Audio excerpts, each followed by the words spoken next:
director of the Geriatric Education Center. So on behalf of the center and the Health Science Center as well, I'd like to welcome to what I think is the 6th annual Medico-Legal Conference on Aging. And Elizabeth Packer is going to give the welcome from the VA. Hello, I'm the Administrative Officer from the GREC, which is the Geriatric Research, Educational, and Clinical Center at the Audie Murphy VA. And just want to say welcome to you all and have a great day. Okay, we have a little bit of housekeeping before we get started. And you have an attendee booklet.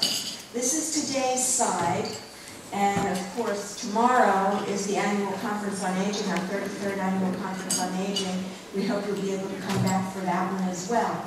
But if we'll get started on this, I need to take you through a few very important things. Okay, so you have table of contents, the welcome letter, the actual agenda for the day, and then after that, the continuing education information, statement of attendance, and then this form, if you can all see that, it says page 2 at the bottom right corner. This is your I swear I was here form, okay? So you're either a CME, physician, dentist, podiatry, physician assistant, who would fill out the CME line, or you're a lawyer and you do the MCLE, a guardian, and all others. So you pick the one that fits you best, and you initial, actually put in the actual credit of how much of the hour you were here, fill in your information, and turn it into Barbara. Barbara is the lady in the navy blue and pink suit at the registration table with the silver blonde hair. And she's the one who gets all the forms. After that are the financial disclosures, if there are any from any of the speakers, the program planning committee, and then very importantly, after that page, is the participant profile. And I'll tell you why it is so vital that you do the participant profile today. All of the geriatric education programs funded through these grants from the federal government are at risk, this year especially. Congress is looking at doing something called sequestration. When we were funded for this year's funds, we already took something like a 7.9% cut, and now they're looking at doing that again on top of it. That's going to be extremely difficult for us to put in programs. We have data, we're preparing our annual report now, and we have data that we have to put in on everybody who attends our program. We use this form, we assign you a number, so we never use your name, and fill in, the information of what your primary discipline is, your role, that kind of thing, on both sides. If you would please fill this out, tear it out, and give it to Barbara, I would truly appreciate it. That will help us immensely. And anybody who's politically active, if you will call, fax, or email your United States senators or representatives and tell them to please keep the geriatric education programs, all of them. It's not just our Geriatric Education Center at risk, it's our geriatric medicine, dentistry, and psychiatry fellowship programs, and our geriatric academic career award programs that are at risk. And we have all of those here at the Health Science Center in the VA. So that becomes something perhaps that you could do to help us out. The next thing is the evaluation form. And that's the good news about the evaluation form, as always, is that it's anonymous, so you can be honest about how you feel. The room was too cold, or not. In any case, the evaluation form, it's the faculty as well as everything else, including the room temperature. But if you would, again, fill that out, tear it out, give it to Barbara before the end of the day, that would be great. And lastly, people who really would like either an audio CD or DVD of today's program, there's the form behind that. So that's pretty much everything I had to go over with you. The bathrooms are out the door and to the right. And one more important thing, and that is on the break, Safe Person Barbara, we've started to do door prizes, and we've got some really great gifts, everything from restaurants that have donated food to other kinds of neat things like jewelry and so forth. So if you would fill out your little form at the desk on your break, you have a chance at winning one of those. So thank you very much for coming. And I'm going to turn it over now to Carol Birch and Russell Gaynor, starting with Carol. Thank you.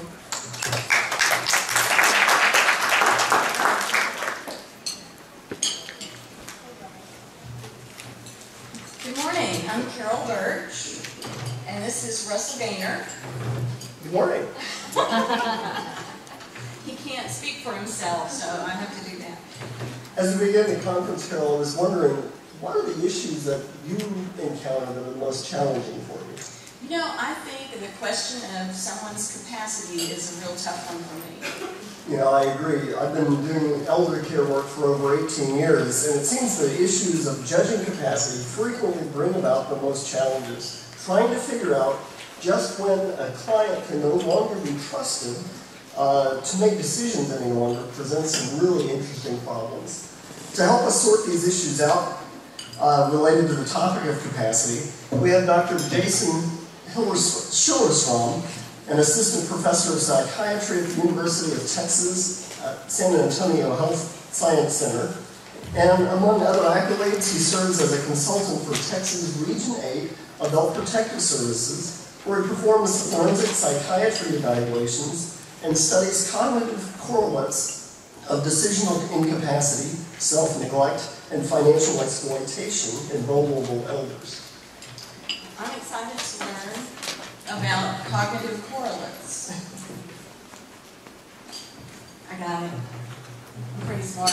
In addition to Dr. Schillerstrom, we also have Katie Whitehead, who is an elder law attorney here in San Antonio. She's one of the few certified elder law attorneys. She opened her practice in 1992. She is currently the president of the National Elder Law Foundation, which is a big honor, and she limits her practice to elder issues including guardianship, which involves capacity issues, probate, estate planning, and disability benefits planning. Please welcome Dr. Schillerstrom and Ms. Whitehead.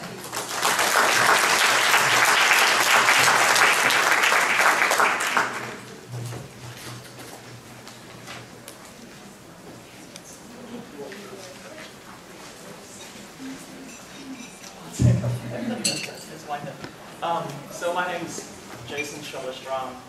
I'm a geriatric psychiatrist is what I am. As my administrative responsibilities continue to increase at the University of Texas, I still have to keep reminding myself that really what I am is still a geriatric psychiatrist. And so Ms. Whitehead and I were asked to talk this morning about decision-making capacity in elders who may be facing, or may be appropriate perhaps, for guardianship.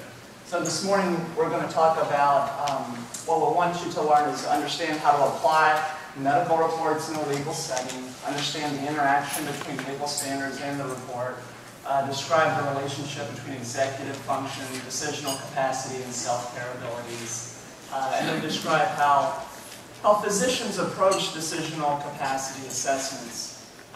It's still sort of beyond me why physicians are the ones who decide capacity. One day I will figure out why that is, but nonetheless, I can at least give you some insight into how at least geriatric psychiatrists approach decisional capacity assessments. I'm going to talk more about the physician process of assessing capacity, and then KT will interweave the law into how we come to these decisions.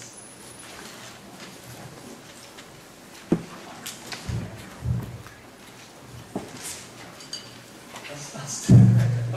So just as a matter of disclosure, I think it's important to know that a lot of the work that I'm talking about today has to do with the relationship that my university, the Health Science Center, has with Adult Protective Services.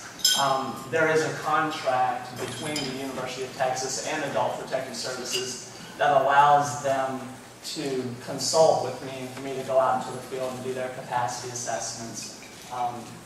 And do capacity assessment consultations for them.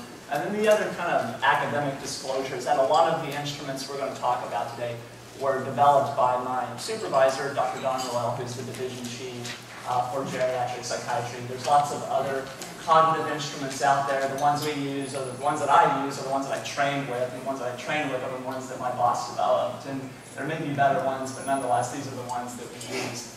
I don't think there's better ones, though, for whatever that's worth. But you might think that's a conflict of interest on my part. So there you go. We'll begin with KT just talking about the medical Miranda. Hi there. I don't want to stand up because I've done this with Jason and I know he's going to handle the bulk of the first part. The Miranda warning is a warning that's dictated by a case, and it's not the criminal Miranda, it's the medical Miranda. And it's a warning that the physician must give each person he or she examines before they begin the examination to disclose that the person's exam is going to be used in the courtroom.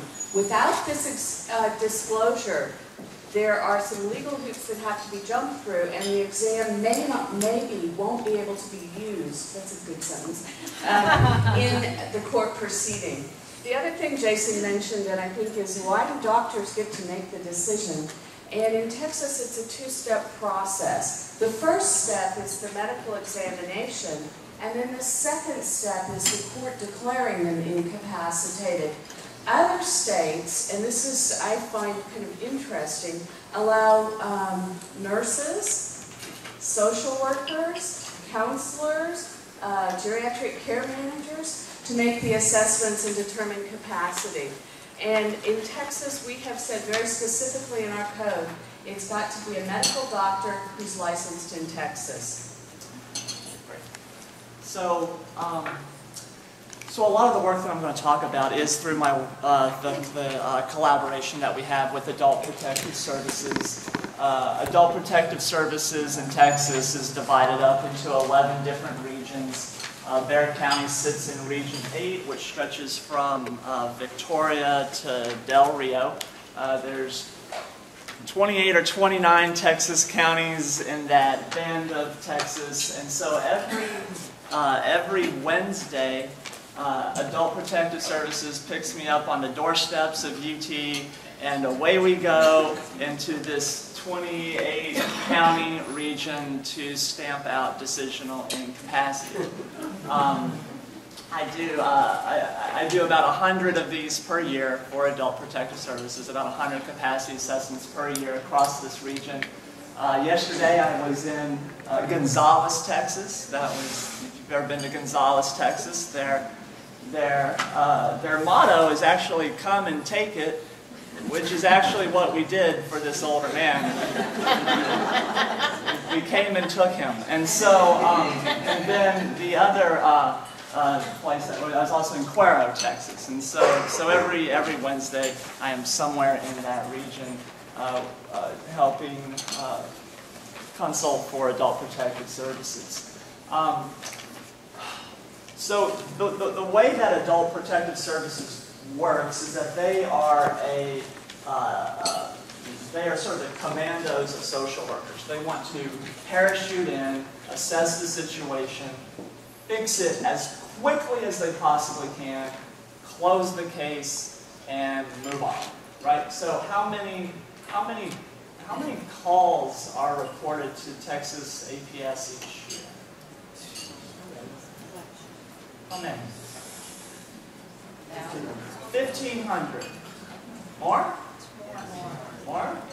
Yeah, you know, it's funny, I'll ask my students that. I always take students in residence with me, and I'll say, how many calls does Texas Adult Protective Services get each year?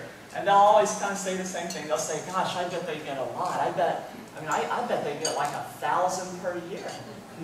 And so I know in fiscal year 2010, they got 105,000 calls. Yeah, in the state of Texas, Adult Protective Services got 105,000 calls. So again, you know, they are not a case management agency. They are there to show up, put out the fire, get services in place, and then leave, right?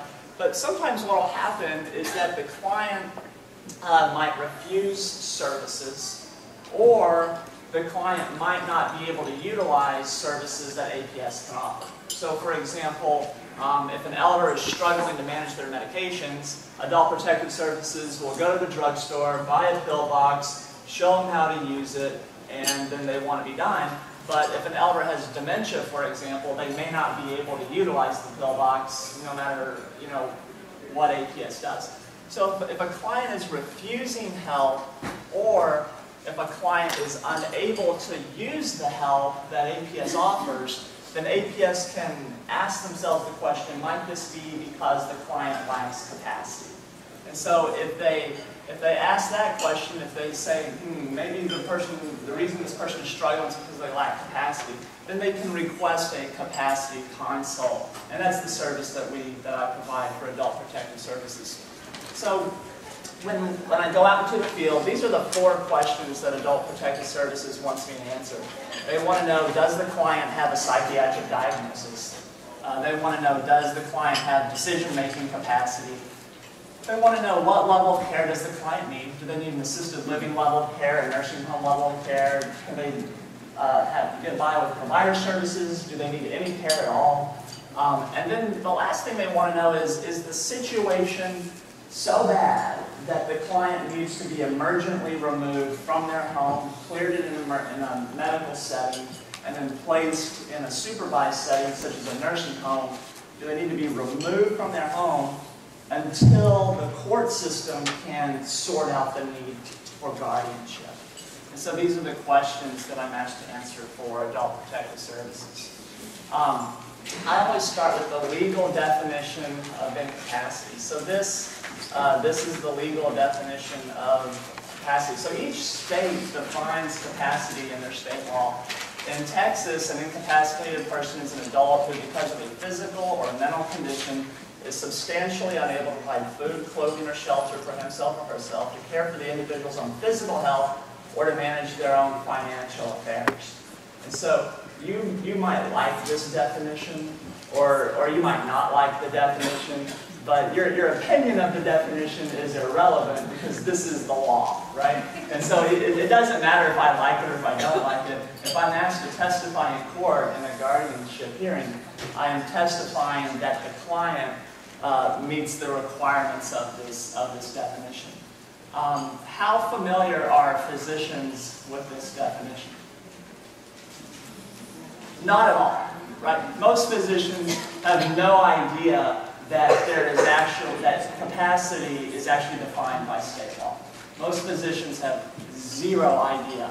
And so I always tell people that if you're going to ask a doctor to do a capacity assessment, I always highly recommend that you show that physician that you're asking, you know, the definition, the legal definition. The way that doctors are trained in capacity, but it's in a medical model. And it's always, in the medical model of capacity, there's always something specific that the physician is assessing the client or the patient's capacity for. So for example, they're specifically assessing the patient's capacity to refuse dialysis. Or they're specifically assessing the patient's capacity to consent to a bypass surgery, right? And so the way that physicians, by and large, are trained is very narrow, and it's within the medical context, the medical definition of capacity. This is much harder. This is essentially, can the person live alone, which is much more difficult to approach. I always tell people that the most important words in the definition are the verbs, right? And so it's not, does the person have money?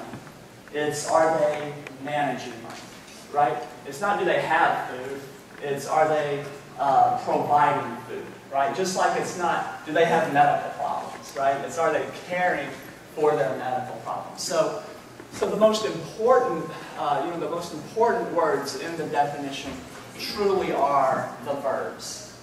By the time that I go out and see the case, Adult Protective Services has already established, they've almost every time, they have already established that the elder is not doing one of those self-care activities. They've established that the client is not providing safe food, clothing, or shelter, that they're not caring for their physical health, or that they're not managing their financial affairs. APS has established that. My job as the physician is to make the determination, are they not doing those things just out of free will, or are they not doing those things because they have a physical or mental condition? Because I'm a psychiatrist, it's almost always because of a mental condition. Because I'm a geriatric psychiatrist, it's almost always because of dementia. And so that's the process. So this brings up all sorts of ethical, legal, clinical issues to consider first. So the first is, who has the right to determine capacity? And as Ms. Whitehead was saying, in Texas, it's physicians are one of those groups. You don't have to be a geriatric psychiatrist. You don't even have to be a psychiatrist. It's really any physician, as best as I can tell. Is that right? Yeah, anything. So like an anesthesiologist or a pathologist. Okay, so, oh God, help us. Okay, so, all right, so it's physicians. In emergency situations, there's a couple of other groups that can do it. So nurse practitioners, licensed clinical social workers, clinically licensed neuropsychologists can make assessments in emergency situations if a client is in, where APS perceives the client to be in imminent danger. One of those other professions can do an assessment and see if that client needs to be removed to a safe setting. But if the case is going to guardianship, it has to be a physician assessment. Should the client, so kind of thinking ethically now, should the client be notified that I am coming? You think should Adult Protective Services let the client know that a very friendly, good-looking geriatric psychiatrist is about to show up on their door? Okay, so what do y'all think? Should APS tell the client that I'm coming? Yes. Some say yes, but I see some people saying,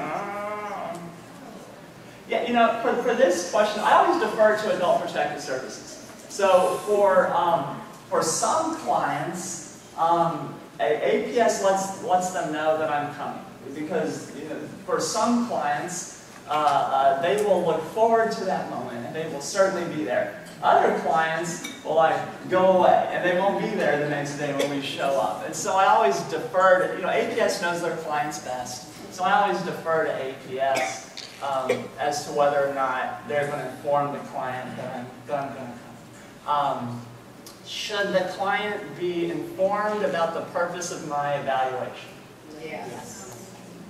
So some say no. So this goes back to what KT was saying earlier. This is not the medical Miranda. And so I do think the client should be informed about the purpose of the evaluation and the limits of confidentiality. And so it's always kind of funny. This is always the very first thing that I do is share the reason that I'm there with the client. And I have this kind of spiel that I give where I tell them that I work with Adult Protective Services. They don't work for me. I don't work for them. We work together.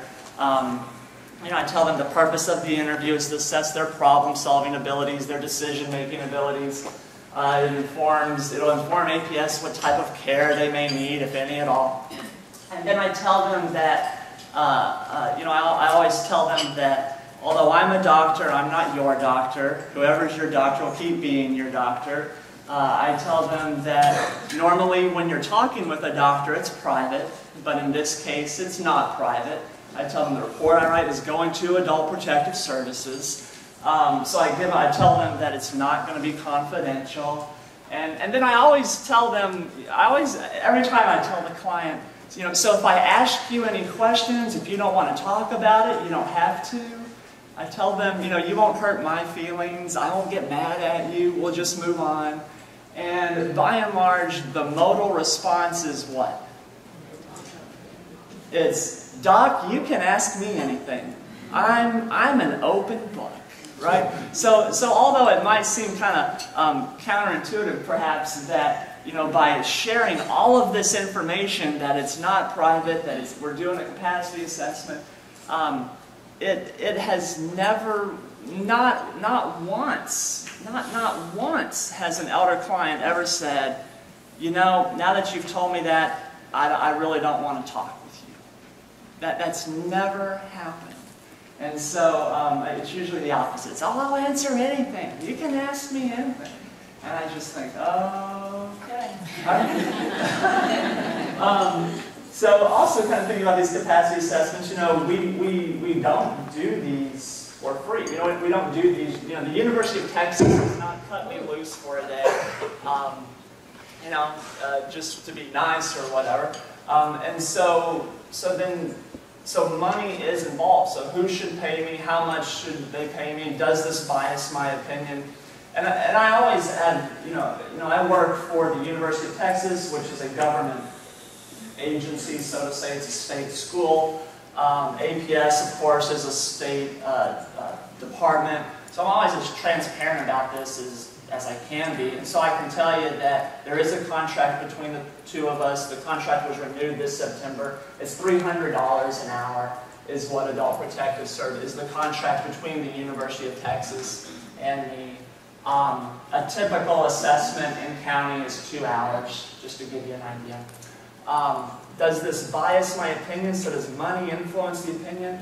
You know, I don't know. You know, what I know is that by working with the University of Texas, you know, there is that mechanism where, you know, APS is not paying me directly. It's going to the university. I'm a salaried employee of the university. The university has never once said, hey, Jason, here's some extra money for doing those APS consults. So whatever that's worth. Does it bias, do the finances bias my opinion? You know, if it does, it certainly doesn't work in favor of Adult Protective Services. There is nothing easier for Adult Protective Services than when I say, you know what, this client has capacity. Because if I say to the client, if it's my medical judgment that the client has capacity, then they get to close the case. They're done, right? Oh, they have capacity, this is their lifestyle choice. Okay, we're done. Move on to the next 105,000 calls, right?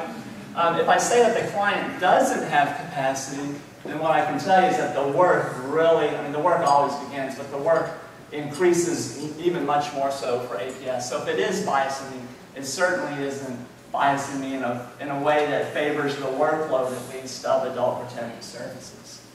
What if the client is Spanish-speaking only? So I don't speak any Spanish, just, you know, not any language. I mean, I know some words, but I'm not at all fluent in Spanish, not at all. So what do y'all think? Do you think that, should I be doing these if the client is Spanish-speaking only? No. Say no?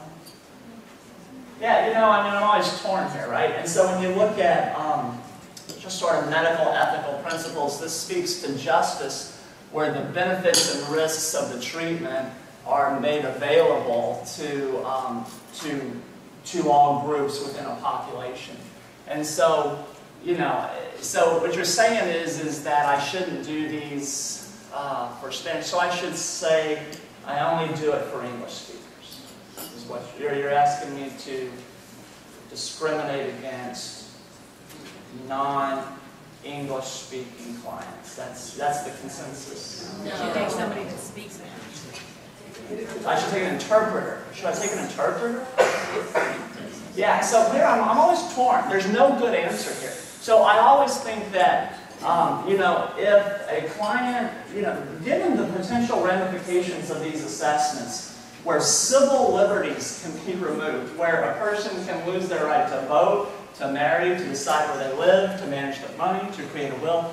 I truly feel that these assessments should be conducted in the language that the person wants them to be conducted in their primary language. So by and large, I'm not really comfortable. Even with translation, I'm not really comfortable doing these in translation. You know, the other truth, though, is that if I don't do it, there's not a, trust me, there's not a Spanish-speaking board-certified geriatric psychiatrist who's going to go out to Gonzales, Texas, and do it in Spanish. And that person does not exist, right? So I'm always kind of torn there. I mean, that really is an ethical dilemma, what to do about that. So how much information should I get from Adult Protective Services? Should I just be a blank slate going into the interview? Should they tell me everything they know?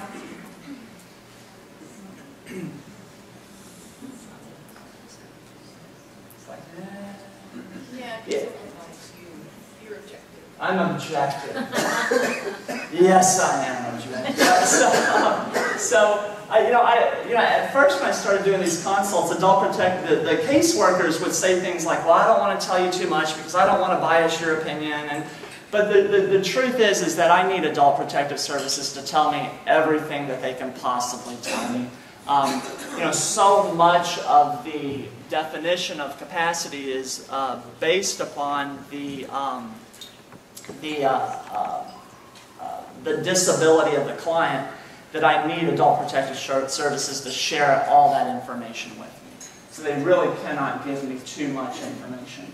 It's always interesting with APS how there is really no piece of information or data that they cannot get. So they can get all the medical records of their clients. There's legal exemptions allowing them to get medical records of their clients. They can get any financial document that they want to get out of the banks. It seems like apart from maybe Secret Service records, there is no piece of information that APS cannot get a hold of. And I really do count on them to share as much information with me as they possibly can. And then finally, should the capacity assessment, should it be completed by a physician unknown to the client? So should it be me, a stranger to the client, doing the assessment? Or should it be the client's primary care doctor, who, quote unquote, knows the patient better? Who should it be? Should these be independent medical assessments? Or should it be the primary care doctor who really knows the patient? Thank you for your commentary, Ms. Cross. Yeah, so Adult Protective Services would love it if the primary care doctors would do these. I can tell you that primary care doctors hate doing this. They don't like doing capacity assessments on their patients at all. And so we'll talk about that. So just to kind of weave in a little bit more law here, I'll defer to KT to talk about civil rights and the ability and functional capacity of legal rules. Well, I'm going to try to do it all. Civil rights, I think it's important to recognize that when we're looking at capacity, one of the things we're doing is entering into the guardianship realm. Oops. It says it's on.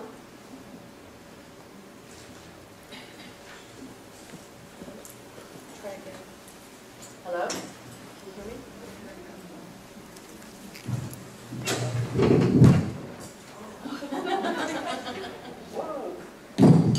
Turn it off just in case. All right, civil rights. One of the things that is very important to recognize when you're looking at a guardianship is the bottom line is you're taking away basic civil rights. The right to contract, the free will to decide where you're going to live, all of those fundamental decisions that we take for granted in our life.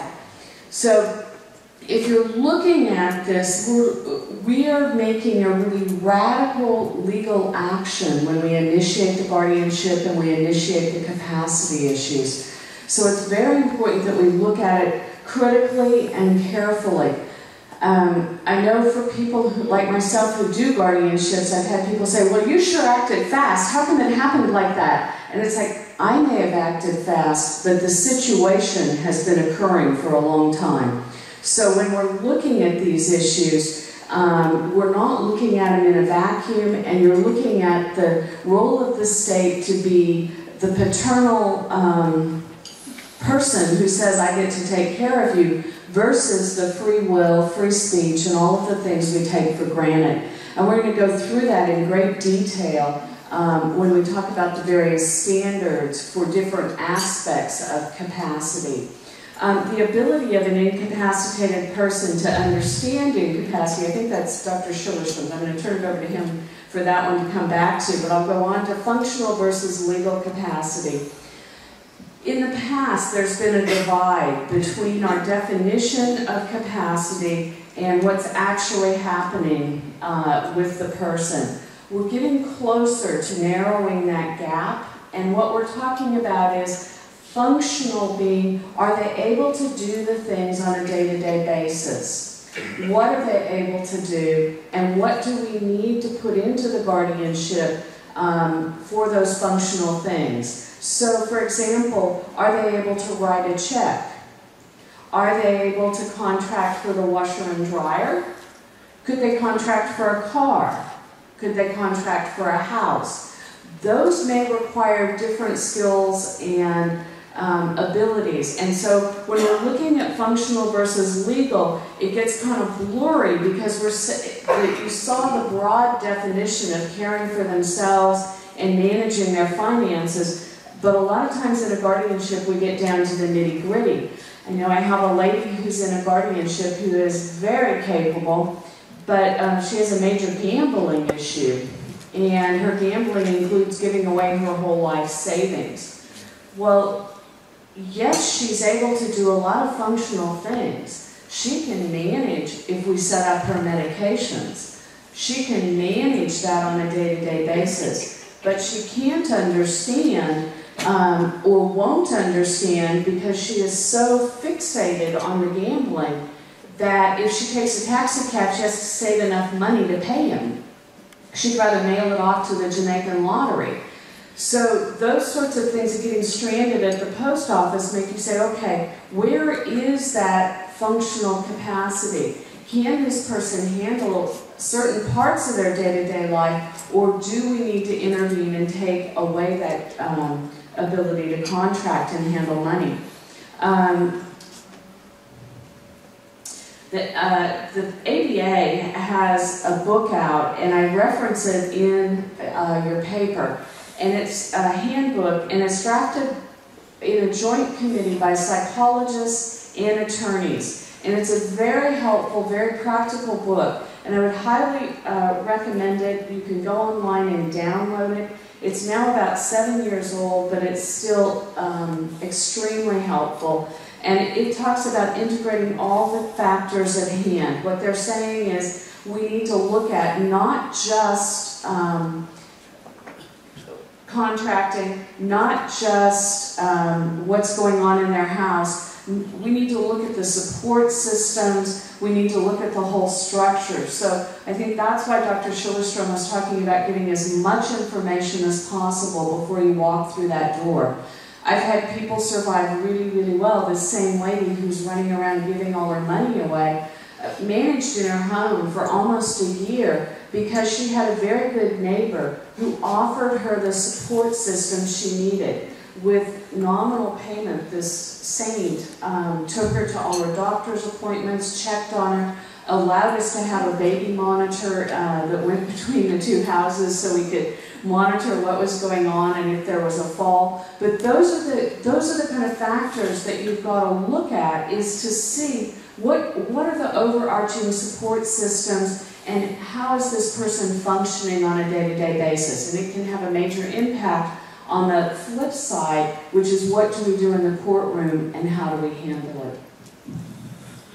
And then can you talk about when the parties don't agree?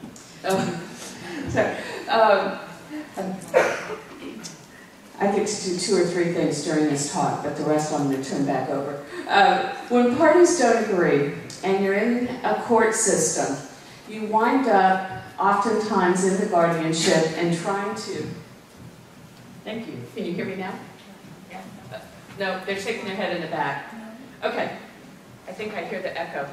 When the parties can't agree, what you're looking at doing is you're in a guardianship, people are saying, this person has capacity, the other siblings are saying, no, they don't have capacity, and it's usually the out-of-town child that says, Mama's just fine, and it's the in-town child who says, Mama has trouble, I'm here every day. Or it may be the in-town child who doesn't see it because they're there every day, and the out-of-town child is saying, I just came in, and Mom can't do anything, you're leaving her alone, and that's wrong. Then you wind up in the court, and when you're in the court, you have to make a formal application to the court, and the court can order a medical examination. Generally speaking, it's by a neutral third party. It's going to be an outside physician who has not been seeing the proposed incapacitated person prior to this this event. I'm sorry, I got distracted. I was saying proposed incapacitated person. There's a national set of standards that have recently come out, and one of the big issues was, what do we call this person who's maybe incapacitated and going under a guardianship? And acronyms were coming out as things like PIP, proposed incapacitated person, and they got worse from there. So it's a dilemma in this field of what do you call the proposed, the person who is having issues. When the older person does not agree, a lot of times, again, you have to go to the judge and say, we need to get this exam. And it's not uncommon for someone to say, I can do it, because they have done it. And what we're doing is taking away freedom and their ability to manage their own affairs. So the judge can order it. Ad litem's and people involved are often very skilled at working with the older person, saying, look, let's prove you can do it. Let's go get this exam, and then we'll be able to say, I can do it. And then if you have the order, the next issue is, how do you do it? When Jason goes out to the house and they slam the door in his face and say, no, you can't examine me, you say, but I have my court order. What do you do?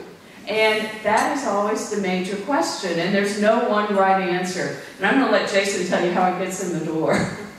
I tell him, you know, the judge that sent me here. I always blame the judge, right? And so, so there is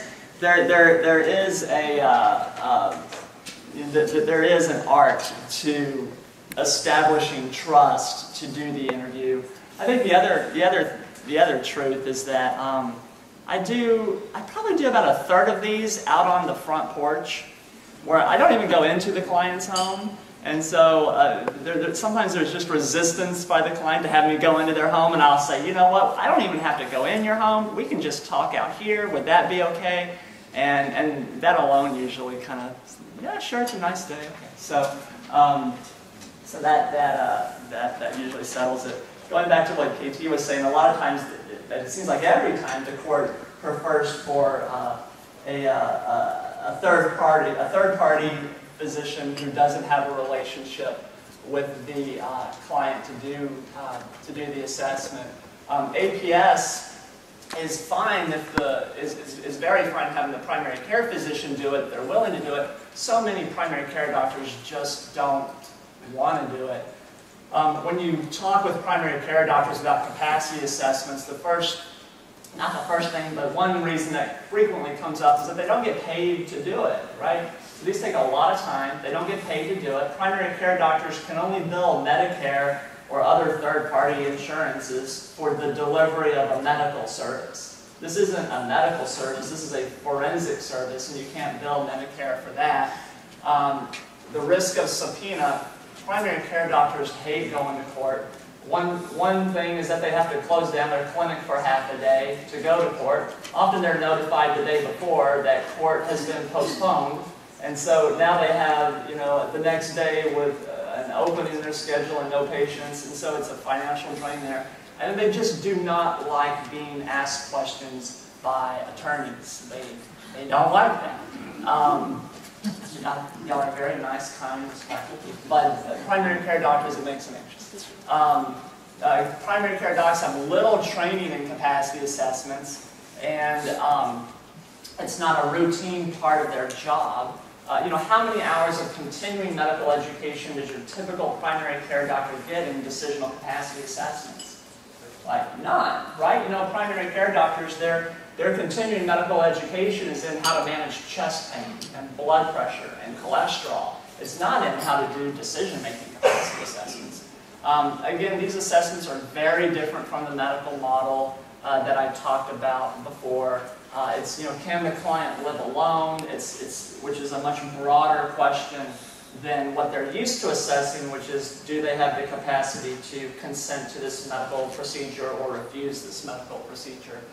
And then finally, and what I think is the most important reason why primary care doctors don't like doing these assessments is, physicians go into primary care, they go into primary care for the relationships that they're going to have with their patients, right? I promise you, primary care doctors do not go into primary care for the money, right? Anyone who knows health reimbursements, primary care doctors are always the lowest paid on the scale. They go into it because of their altruistic nature. They have good hearts. They have, it's the relationship that they have with their patients, and so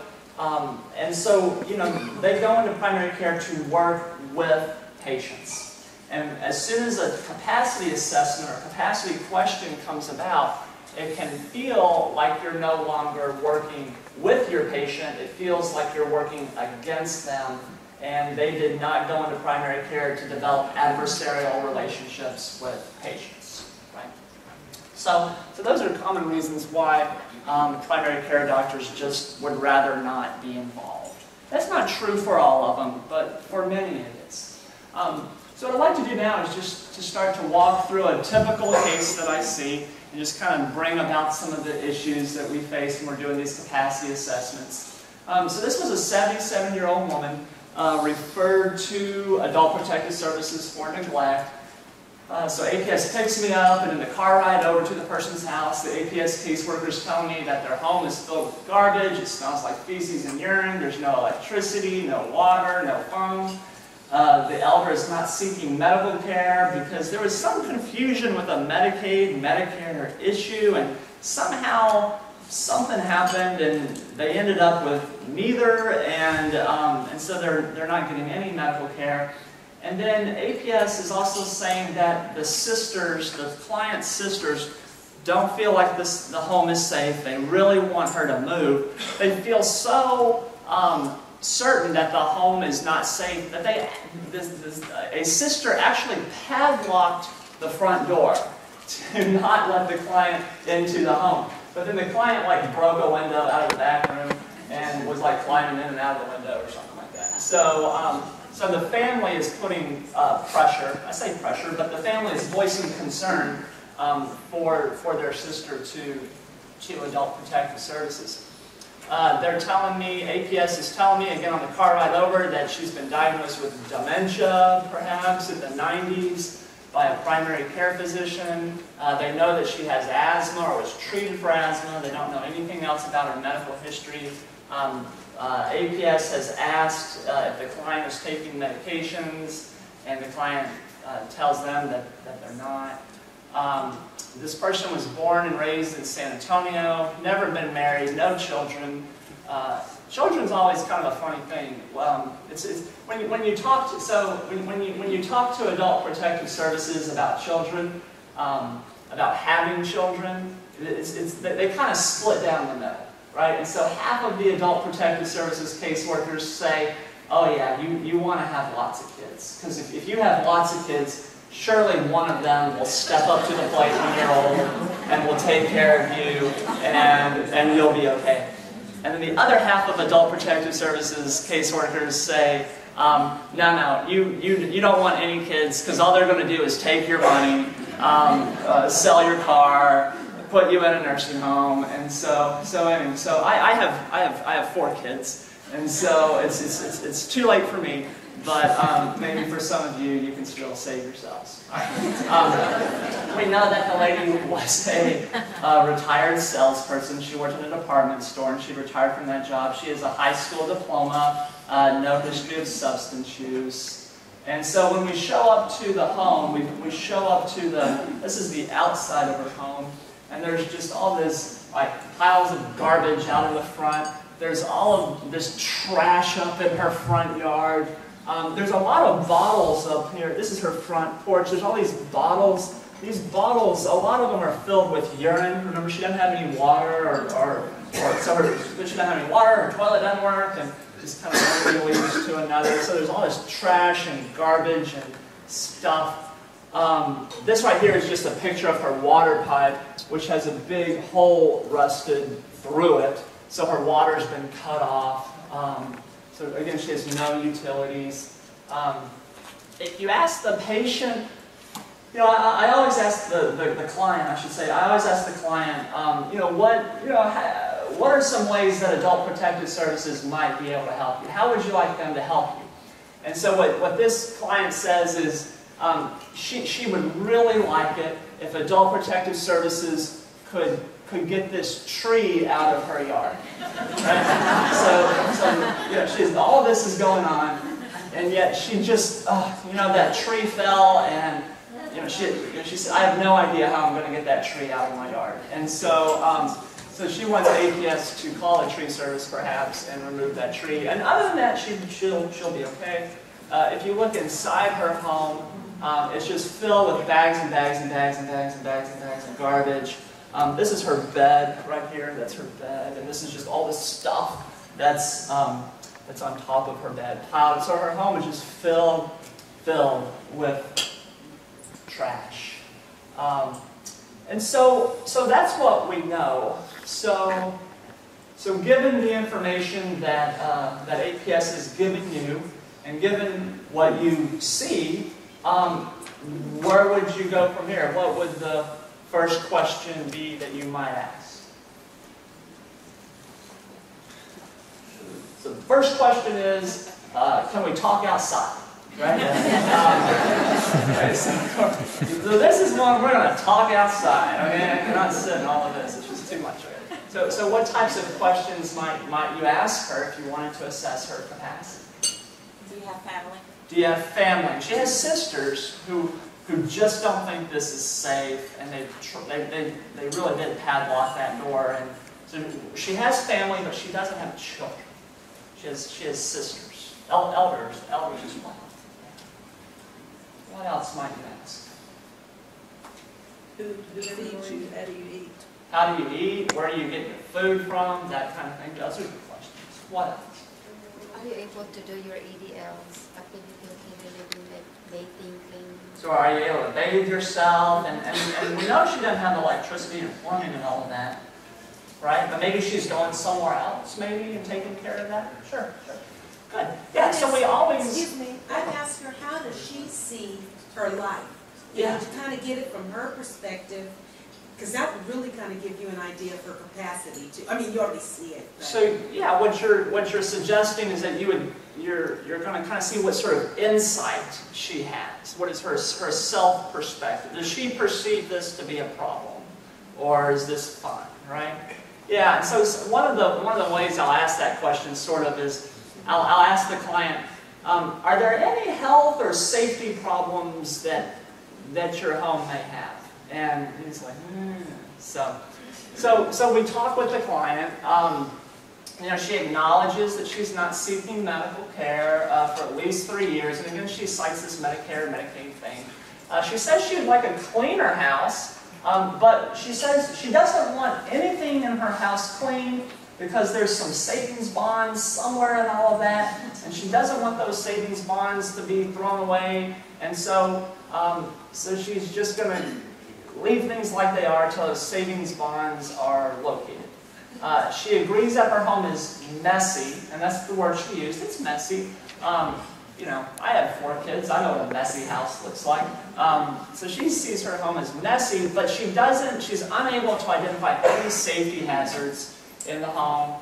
She agrees that she has no water. She states that she has electricity, But again, you know, the lights don't work, and we can actually look at the meter. The meter's not spinning, and so it seems like she really doesn't have electricity. And then again, she says the best way that APS can help her is if they could just get that darn tree limb out of her front yard, then everything would be so much better.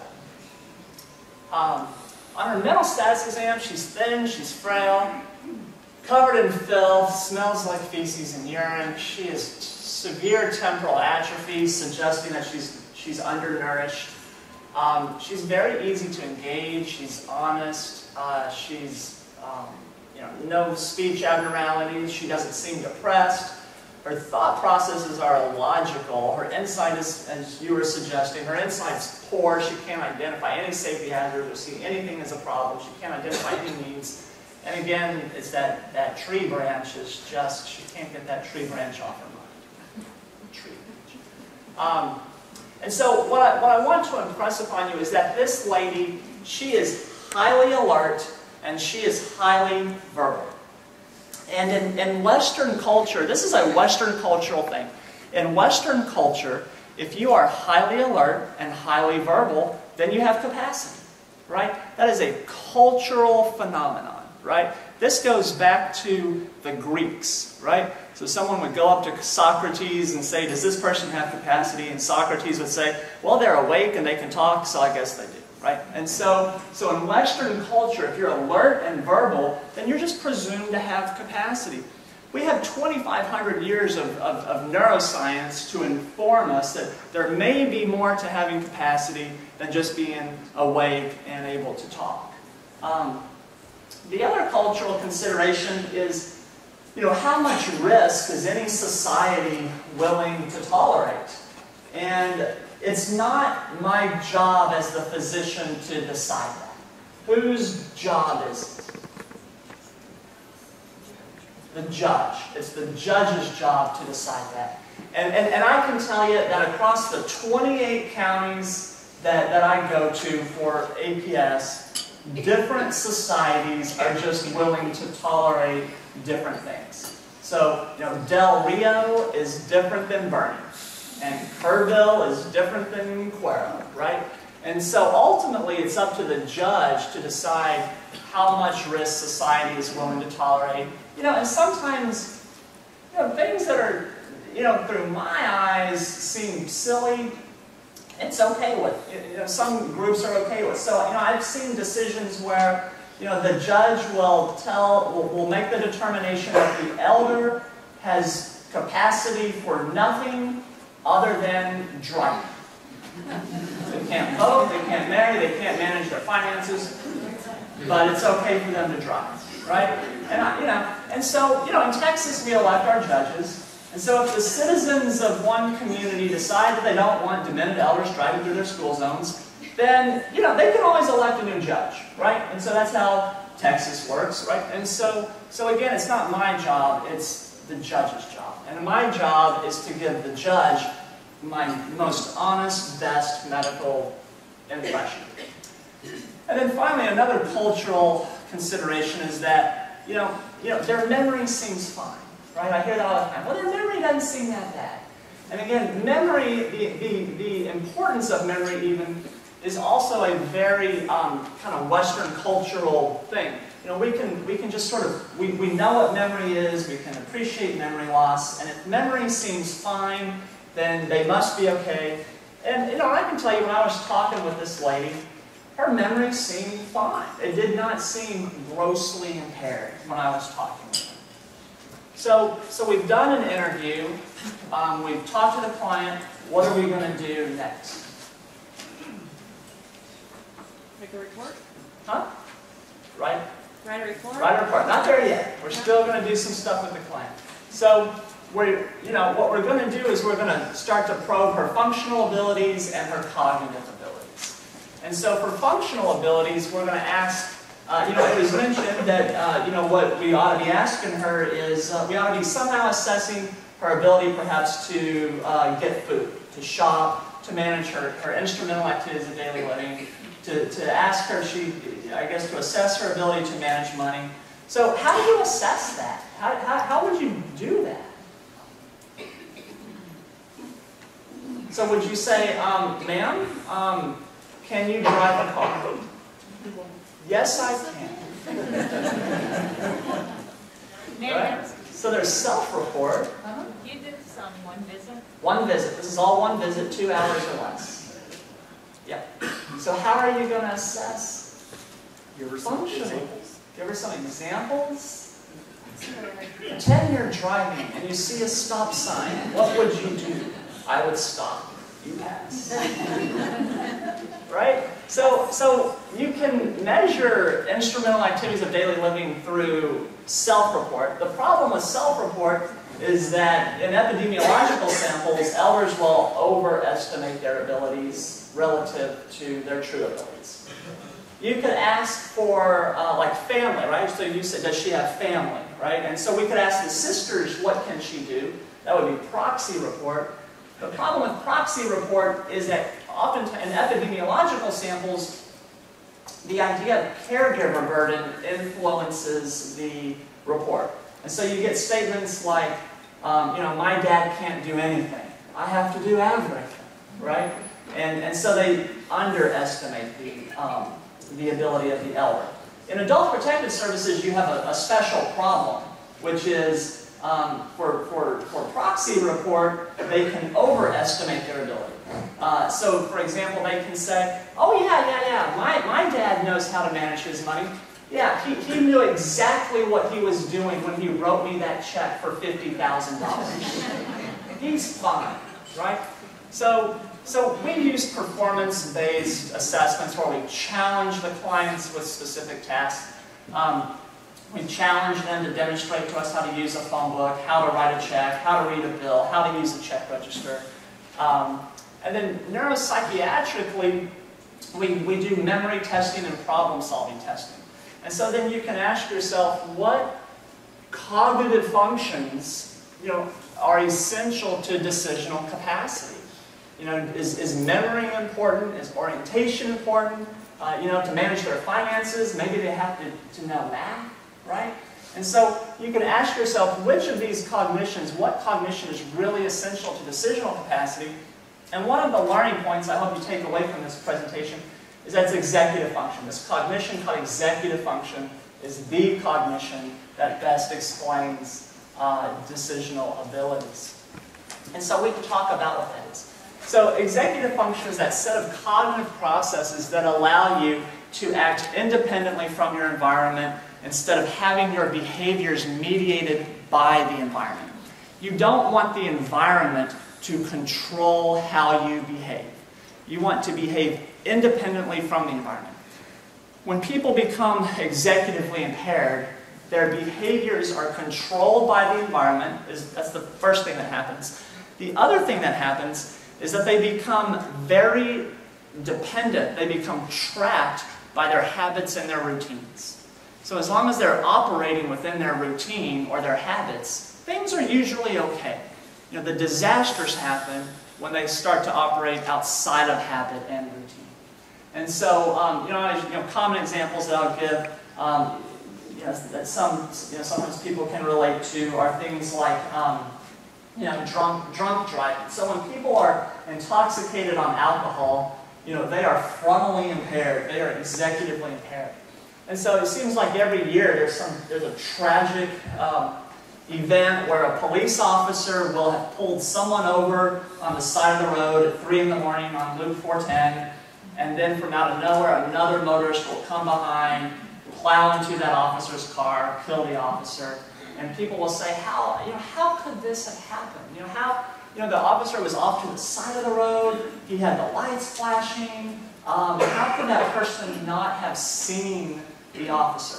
Well, if you're drunk and you're executively impaired and the environment is controlling your behaviors, then what happens is that those flashing lights become the strongest stimulus in the field, and it's just like a moth to a flame. They just call you, right? And then you just drive straight in and then you just plow into the car, right? It's like the police car lights are just calling to you to drive toward them.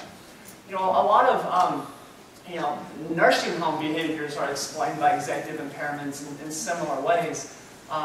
So people will say that elders are trying to escape the nursing home. he's trying to escape, trying to escape. Well, you know, if you're an elder and if an elder with executive impairment and you walk up to a door, what does that doorknob tell you to do? Turn it, right? So you turn the doorknob, and then what does the doorway tell you to do? Walk through it, and then you see this long hall, and what does that tell you to do? Walk down it, and then you walk into another room, there's a woman lying in bed, what does that tell you to do? Oh, no. So you don't want your behaviors controlled by your environment, right? So when executive processes deteriorate, people become dependent on habit and routine. One thing I commonly hear when I'm doing these assessments is, well, this is how this person has always lived. They've always lived like this. And so they may have been choosing to live that way when they were executively intact, and that's how they were choosing to live. But if they become executively impaired, then they're no longer choosing to live that way. They're living that way because that is how they've always lived. That's their habit, that's their routine, but they've lost choice. So, you know, this is the way this person has always done it is not sufficient, right? We need to make sure that they're actually choosing to live their lives in whatever way they're living it. Executive function it's in the frontal lobe. It's housed in the frontal lobe of the brain. I don't want y'all to be, you know, neuropsychiatrists here, but just know that it really is a part of prefrontal subcortical circuits in the brain. And there's different ways that we'll assess this. And so, there's different types of tasks that we can do to assess executive function. A lot of the tests that we do what we're doing is we're forcing people to break their habits. Okay? We're forcing them to break their habits and to overcome their habits. Okay? So now it's the audience participation part of the presentation. This is always great fun for me. And so I am going to ask you, can you tell me your name? Heidi. Heidi. Okay, Heidi. I am going to do an executive test on you. Are you ready? And everybody's watching. They all want to know how you're going to do. You're feeling really anxious right now. And there's been this cortisol burst to your hippocampus. And it's like, oh God, what is about to happen? Okay, Heidi, I'm going to say some numbers and letters for you like this. Are you ready? I know what this is. You're ready? Here we go. Are you ready? I'm ready. Okay, 1A, 2B, 3, what would come next? C. C, that's exactly right. Okay, Heidi. Now, I want you to do the same. Start with the number 1 and keep going until I say stop. As in 1A, 2B, 3C, 4D, 5E. Perfect, stop. So Heidi got all the way to 5E. That's the best it's ever been done, right there. Ever. That was the very best. Good job, Heidi. Okay, so Heidi, how old were you when you learned the alphabet? I'll say 4. Probably younger, actually. You probably learned the alphabet, actually maybe as young as 2, but probably when you were 3, you started to learn the alphabet. So, you know, children learn the alphabet when they're about 3 years old. So learning the alphabet is a habit. You know, children learn the alphabet before they even know what it means to be a letter, right?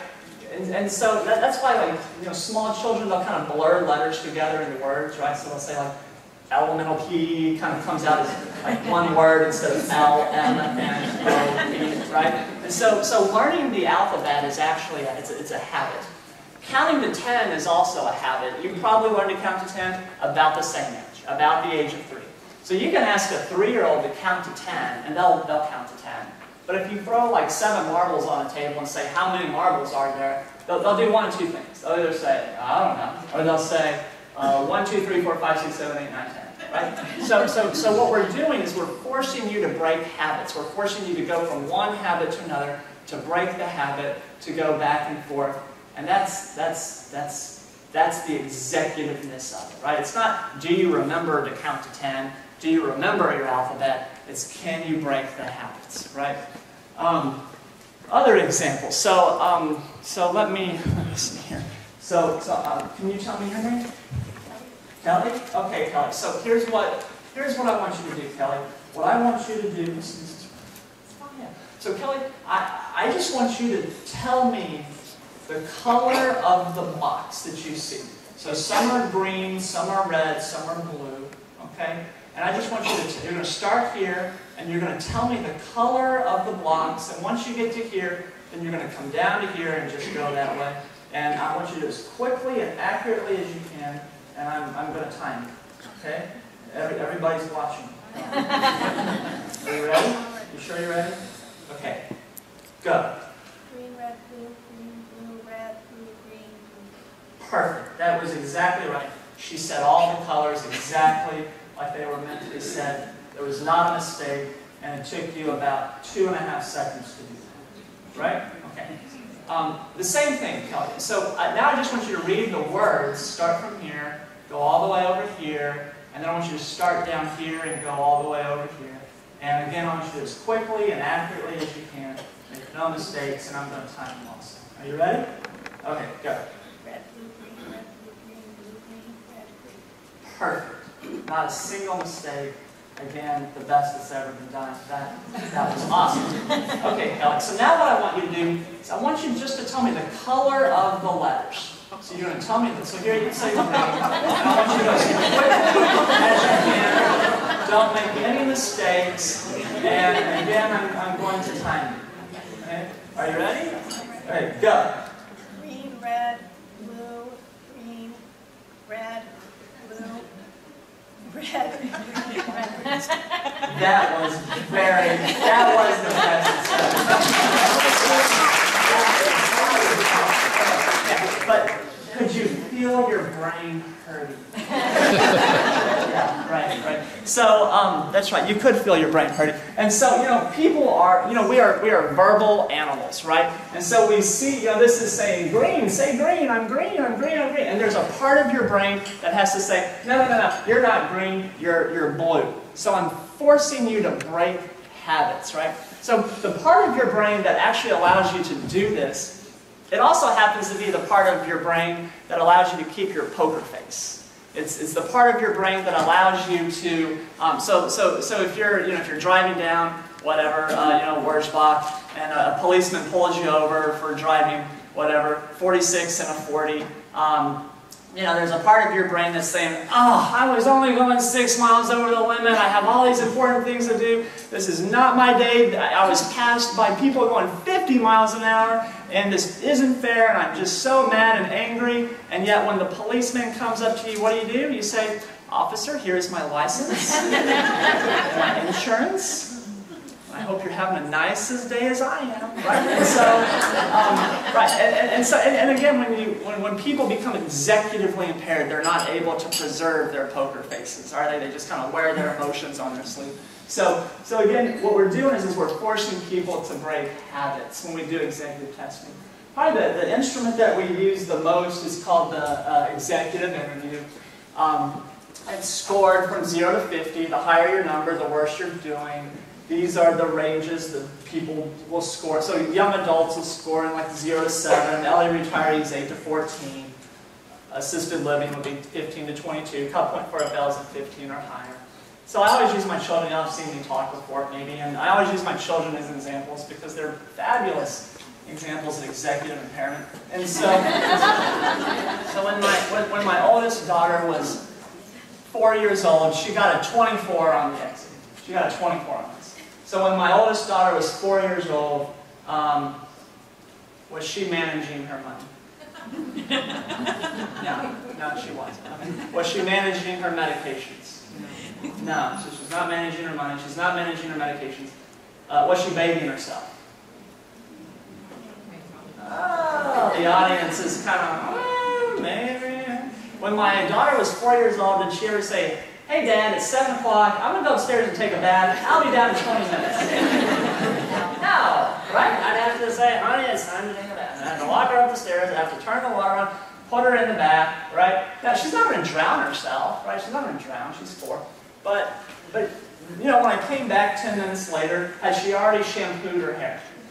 I say, what have you been doing for 10 minutes, right? So then I have to like shampoo her hair, right? So there's a difference between being able to be in a bath versus bathing yourself, right? There's a difference. Just like there's a difference between having money and managing money, right? So the truth is that when my oldest daughter was 4 years old, she required a nursing home level of care.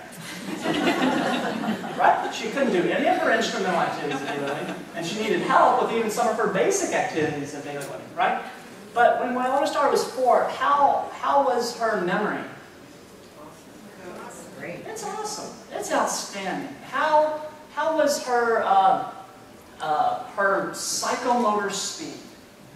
Was she arthritically slow? No. Okay. What about her vision? Her hearing? Hearing's good. Listening's terrible, but her hearing's good, right? What else? What about her medical comorbidity burden?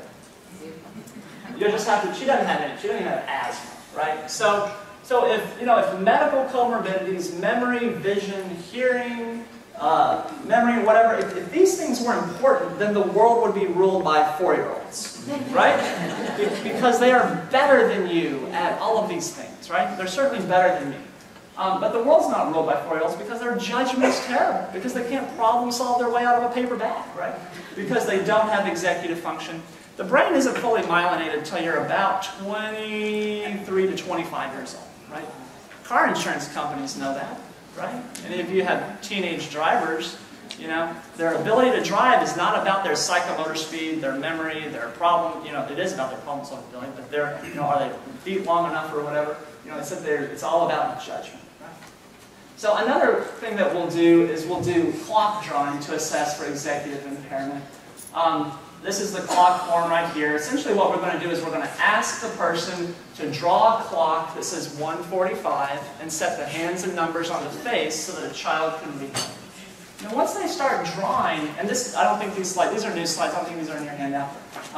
We just let them go, and we just see what do they draw, right? And so all of these are APS cases, okay? So here, this is one person's clock, and you can see that there's an arrow pointing to a line pointing to a 1, a line pointing to a 45. Why did they draw the clock down here? No, because on the form, there's this big black circle on the front of it so that when you flip it over, it bleeds through, right? It's bleeding through to the bottom left-hand corner. So if the environment is controlling your behavior, then it just draws you to there, right? And so this person draws this clock. For those of you familiar with the mini-mental, they get a fabulous mini-mental score. Their memory's fine. They're oriented. They can spell world backwards and forwards, but they're executively impaired. Here, again, spacing has to be intact. This person goes 12, 1, 2, 3, 4, 5, and they go, oh, no. So they reset it to 6, and then they make the same mistake again, right? So you see these big gaps, right? And so again, they're not planning through the clock. Here, they go 1, 2, 3, 4, 5, 6, 7, 8, 9, 10, 11, 12, 13, 14, 15. So again, executive function is your ability to plan, organize, sequence, monitor, and stop complex goal-directed behavior. Where to begin? Okay, so here they have an arrow pointing inward. See that arrow? It's pointing inward. Whenever you see an arrow pointing inward, there's always going to be a big dot in the middle. And it's like that big dot, it's just like a moth to a flame. It wants arrows pointing at it. And there's an arrow pointing at it. So the instructions are, I want you to draw a clock that says 1:45, set the hands and numbers on the face so that a child could read them, and so this person drew a face. It's cute, but it's wrong. Yeah.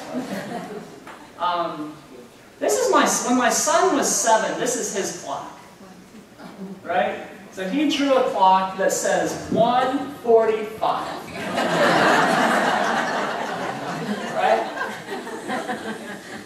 Yeah. I don't even know what to say. He passes the mini-mental. Right? He got a 25 out of 30 on the mini-mental. Right? He passes that. He needs an assisted living level of care. Provided he's prompted for me. He needs an assisted living level. This is my daughter when she's 10. And she actually passes everything, in fact. My 10-year-old sailed through everything. And on the exit, she's scoring in a healthy, elderly retiree range. And so the truth is that if my 10-year-old was living in an elder community that provided transportation, that had communal meals, that did housekeeping once a week, she would be fine, right? She could survive in quote-unquote independent living elder community that had these ancillary services. She could. She could.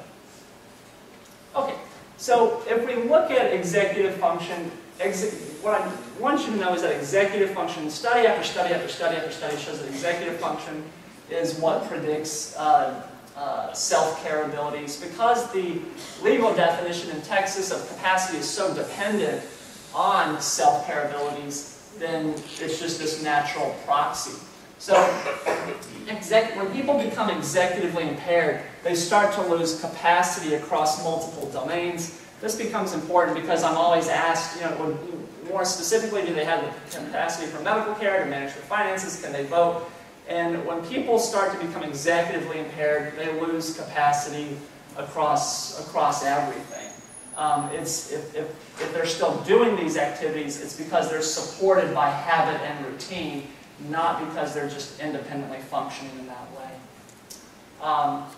And so if we look at go back to our client here, her geriatric depression score is a 3 out of 15. She's not depressed. Her memory impairment screen, she almost gets a perfect score of 8 out of 8 would be perfect. Her memory is fine. She passes the mini-mental. She has a 27 out of 30 on the mini-mental. She's fine. She fails the executive clock drawing task, and she scores the same, she gets the same score as my daughter did when she was 4 years old. Right? She gets a 24 out of 50, which is the same score as my 4-year-old daughter. And if you left a 4-year-old daughter in a house for a year, that's probably what it would look like at the end of that year, right? It would probably not be great. And so if we look at just kind of how the APS clients are doing, here what I want you to see is that 51% are failing the mini-mental, which means that 49% of them are passing it. When you look at executive measures, that's where we start to see the failures. They're just much more likely to fail the executive measures than the memory measures. We always look at money management abilities and telephone use abilities. And this particular client could read a bill in a check register. She couldn't demonstrate how to use either. She could say that she would call 911 in an emergency. She couldn't demonstrate how to use a phone book, for example. And so our recommendations were that she had memory and executive deficits. Her diagnosis is dementia. Because of the cognitive impairment, she's substantially unable to provide clothing, food, shelter, attend to medical needs.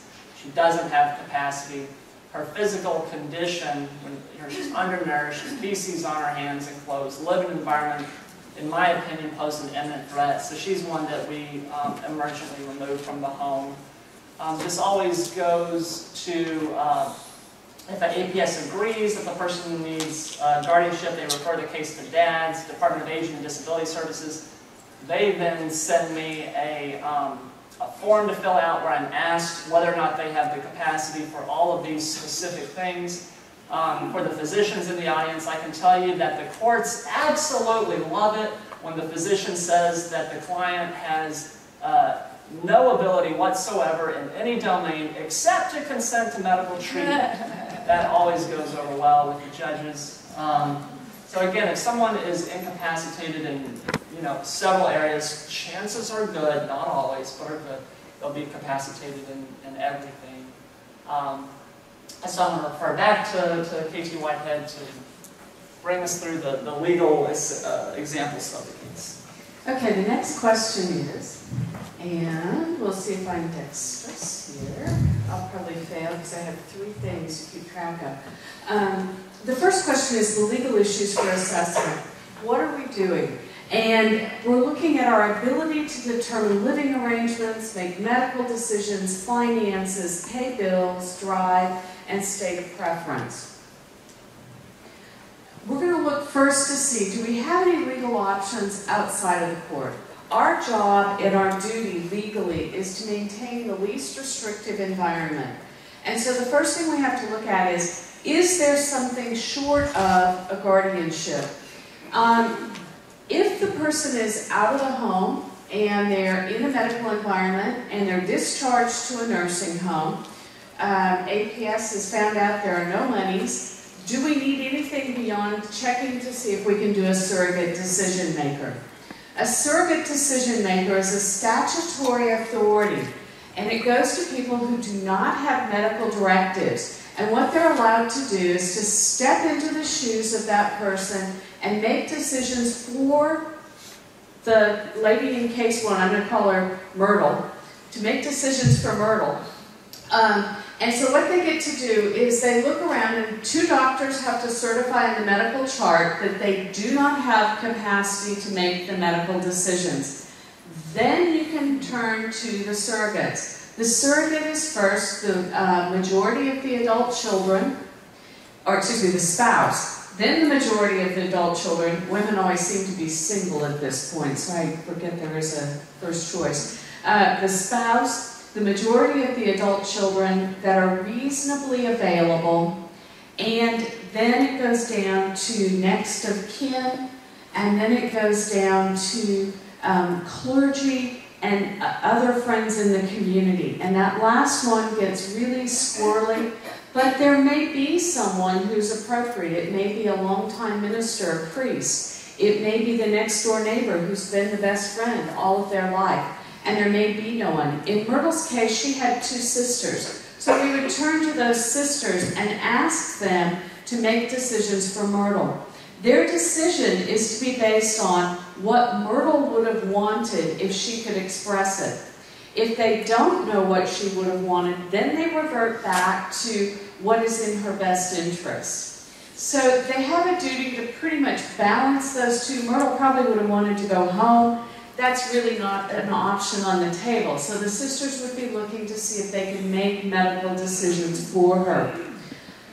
The next issue is how do we pay bills? And in San Antonio, we're fortunate that Catholic Charities has a bill-paying service. The only issue is they will only manage Social Security.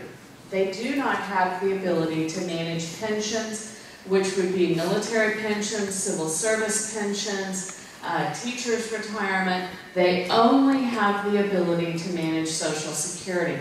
But Myrtle, you know, all she's got is her Social Security coming in every month. So we can turn and look at an alternative to guardianship and get the folks over at Catholic Charities to help us with money management.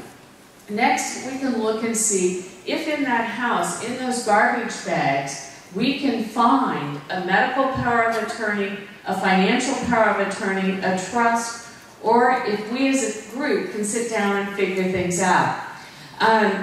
When we're looking and we don't find any of these legal documents, we get stuck saying, okay, does she have capacity to do any of these things? And I'm going to go into great detail on that in a minute. What we're looking at on a guardianship option is that we've got to make sure that we are doing exactly what needs to be done to suit this situation. We don't want to go too far.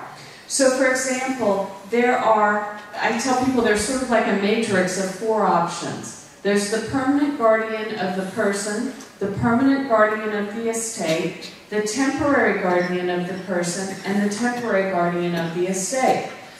And in Myrtle's case, we've heard about a situation that has probably been ongoing for many, many, many years. Myrtle is not likely to get better, is what Jason is going to tell us. She is aging, and so this is not going to be reversible. So we are probably going to wind up in a permanent guardianship. So then we say, okay, do we need to manage money or do we need to manage finances? We don't have, I'm going to say Myrtle's sisters have now died. We don't have anyone to manage her medical decisions. yes, we need someone to manage her person. So we would have a guardian appointed to step in and make Myrtle's personal care decisions. The other area that would fall into this person area, Myrtle and surrogate decision making only works when you're in a medical setting. So hospital, nursing home, probably a doctor's office. It does not work in assisted living, independent living, or in someone's home. Those are non-medical settings. Surrogate decision making is for medical decisions only. So if you're having to make decisions about non-medical issues, you may need a guardian of the person. And oftentimes that may be placement. So if you're placing in anything less than a nursing home, you may, and Myrtle is saying, I'm not going, you may need a guardianship so that you have authority to place into the assisted living and other care facilities. Now let's say Myrtle had a teacher's pension. Catholic Charities won't manage that in their money management project. And besides that, the teachers folks up in Austin are going to say, when you ask them to turn it over to the money management folks, they're going to say, no, that's Myrtle's money and we're not turning it over to anybody. We don't care.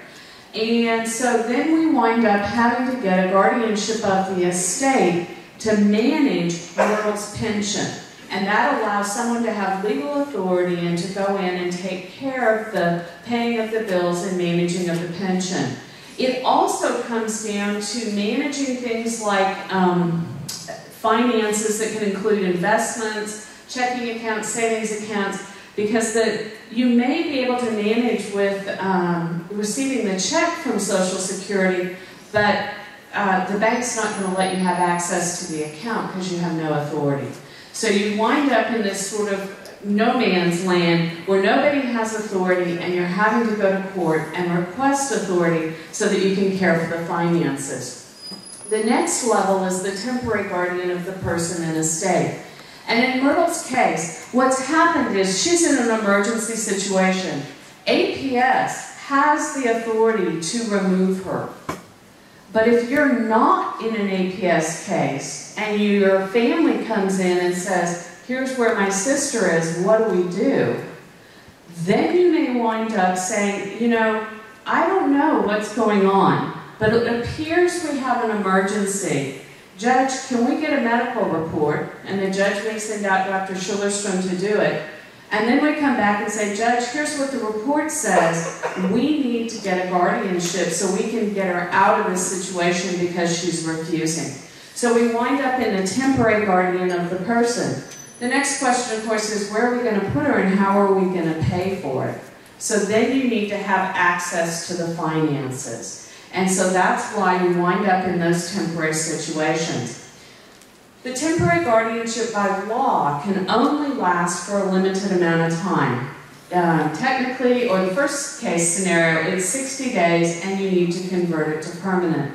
But there are many situations where you may find that if you have a temporary and you continue it, because Myrtle doesn't want a guardian and so she's contesting it, which most people do, that you can continue the temporary because of that contest. And there may be settings that that's appropriate. So for example, if we have someone who has mental illness, we don't know where they're going to stabilize.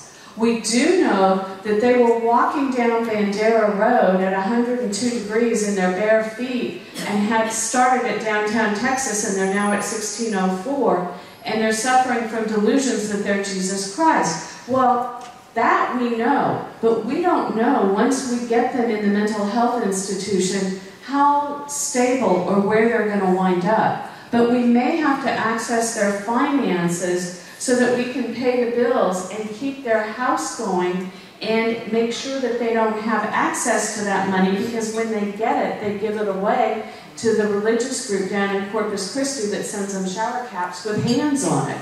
You know, we've got to step in and take control. So how do you do that? And that may be through a temporary guardianship. You may or may not hit the point of stability in mental illness after 60 days. So what we may want to do is place into a controlled environment so that we're sure medications are being administered correctly, that we're sure they're getting the health and support they need from various people in the community, that we can take control of the finances and straighten out the 6 cars that are sitting in their driveway that they bought when they were on the manic episode, and that we can sort of marshal up the assets. And the temporary guardianship gives us that ability to see where are we. And then we may be able to back off, because after 6 months, what we find is that the person has gotten to this point where they're fairly stable. That if we pay the bills and we don't let them contract, and they agree to stay in this particular housing situation, they may be able to not have a full guardianship. They'll wind up with a limited guardianship. Or other scenarios are that where we've moved forward, that after a few years, and the person's now sober and not drinking, and they've been given larger and larger amounts of money over a course of a few years, that they're able to step back in and handle their affairs. So what we're looking for in this is, where do we belong in this grid, and how long do we need it? So when we're looking at temporary versus permanent, the first element is emergency, but the second one is, do we even need to go beyond it if we're able to stabilize the situation? I'm going to go through the various parts that are on the medical exam that Jason was talking about, but before I do, I want to comment, of course, because I'm a lawyer, on a couple of things that he mentioned. And the first is to remind everyone in this room, who I think most of you all have licenses. As a licensed person in the state of Texas, we have a very progressive and very strict law with Adult Protective Services. There is mandatory reporting. We do not have any confidentiality as attorneys, physicians, medical providers. If there is potential abuse, which can be physical, mental, or otherwise, you must report. And I know APS is speaking next, and they're going to go into greater detail, but I want you to understand, we do not have the right to keep that information and not report it. One attorney said, well, if I'm running down and doing a guardianship and fixing it that day, I probably don't have to. And you know, you probably don't. But if you're not fixing it, and it is going to be ongoing, you do have the duty to report. And there is a professional reporting site online, and you can make the report. You probably don't want to do it on the phone, because you can wind up on terminal hold, because they've got 105,000 other calls. The other issue that often we run into is the HIPAA requirements. And from both the medical and the legal standpoint, people get all bent out over this. But I want to remind everybody, the HIPAA statute has a very big gap, and it says, if there is good reason to give these records to somebody, you may do so. And so there is an out and a reason for giving records out. The second issue is when you have someone come in and you're in a medical facility or office and they present you with a court order and they say, I'm the attorney ad litem, you need to say, okay, which medical records do you want? They, by statute, have access to all medical records, and probably most financial records, if that's what the order says. But by statute, they have access and the right to have access to medical records. So I would encourage you to look at the court order you're handed. Even if it doesn't say access to medical records, the statute gives them access. So that's one of the really often an obstacle we run into. The other issue, and Dr. Schillerstrom raised it, is the county-to-county variances. And you're going to hear from the mental health process, and you're going to hear, you've heard from Dr. Schillerstrom that the different counties approach this differently. For example, if you're in Kirk County, they will not send out and do an emergency detention unless Adult Protective Services tells them that there is an adult protection, or there isn't a need for an emergency detention. So if you try to do a mental health affidavit in Kirk County, you're probably not going to be able to do it. So it's really important to sort of recognize that even though the system says you can do this, you maybe can't do it when you're going through the different processes. And I had one where APS went out and the person refused to let them on the property, and in fact was standing there with a gun, but they said, oh, they won't let us on, so we can't make an assessment, so there's no need for mental health. It took us about 2 weeks to finally get that one resolved. But when somebody's inside with a gun and keeping people off, it's really hard and it's very frustrating for families. So it's important that we as practitioners recognize what it is in the local systems we're working with and how to make those work. Dr. Schillerstrom went through the definition of incapacity, and if you're looking at this from a legal standpoint, what we're looking at is a two-pronged test. First, we want to know, is there a condition? And then second, does it cause the person's disability?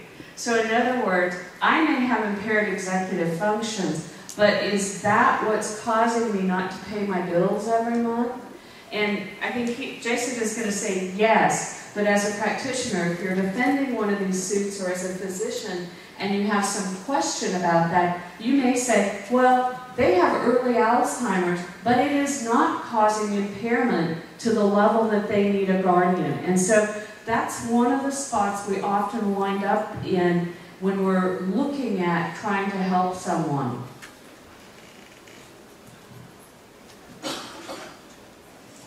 I knew this was going to be hard. Sorry.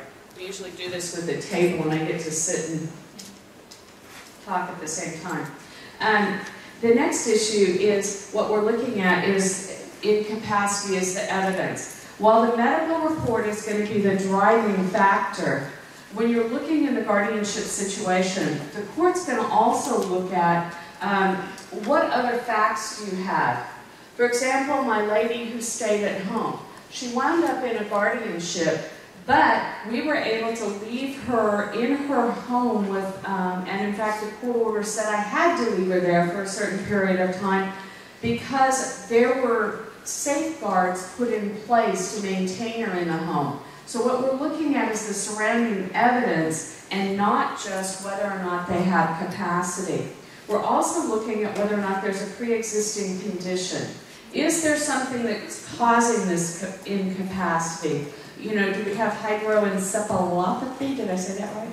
Sure. Okay. Do we have a brain tumor? Do we have something that might be reversible? And so we're looking at to see where are we and is this condition likely to reoccur?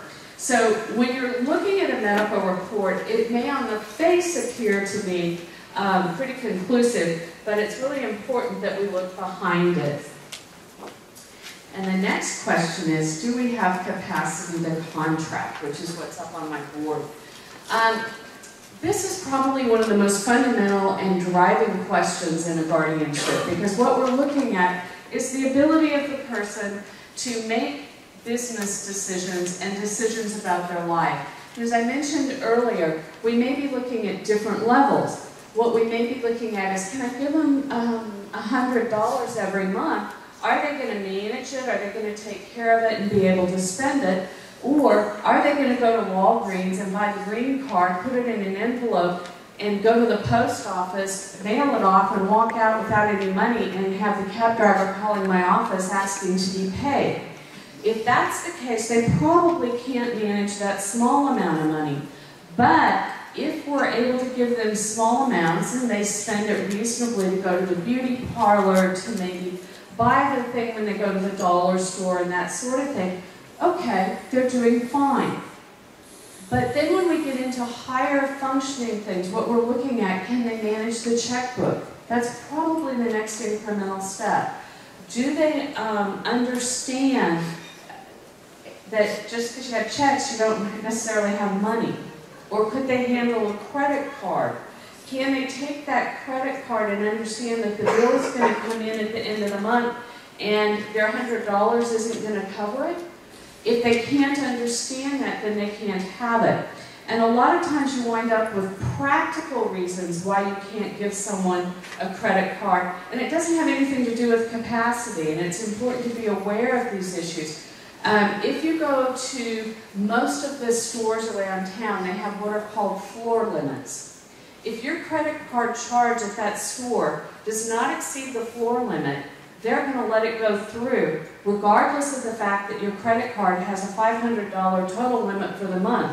What you're spending at that store is only $100, and it doesn't hit the check, the credit check and your credit card place because it's under their floor limit. So as long as you stay under that limit, you could go to 10 stores and spend $1,000, and then you have a $1,000 credit card bill when you really only were supposed to have 5, and there's not a heck of a lot the court can do about it because the court said you could have the credit card. So these are the situations where you may say, you can't have a credit card, that I'll give you a debit card or a prepaid debit card that runs out, and after it runs out they can't have more money. But it gives them the dignity of having something that looks like a credit card and acts like a credit card. When you're looking at contracting, what you're looking at is, does the person, first off, understand the consequences? And I think that's part of this definition, is understanding that if I buy this washing machine, I have to pay for it, and understanding the difference between getting, type A or type B. They may not understand, I may not understand, but they could at least understand that they were making choices. But when you get into purchasing a house, the consequences are greater, or selling a house. And so depending on the type of transaction, you can see that the capacity level can vary, which is exactly the problem with this whole process. The medical capacity, as evaluated, it's, as you saw, it's not a bright line.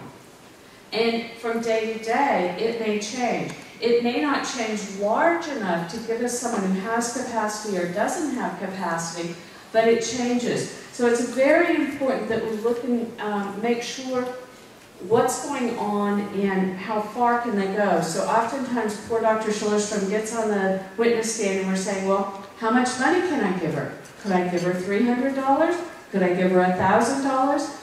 And I think one of our judges wisely said, it's the amount you can afford to lose. And so if the person can afford to lose $100 a month, it may make the family really, really mad, but it's their money and they get to lose it. The other issue that wraps around all of capacity questions is to remember that all of this can go to a jury. So while Dr. Schillerstrom may say that someone has capacity, the person has a right to a jury trial. But I have to say, in 20 years, I have not had a jury trial, knock on wood that I never do, in a guardianship.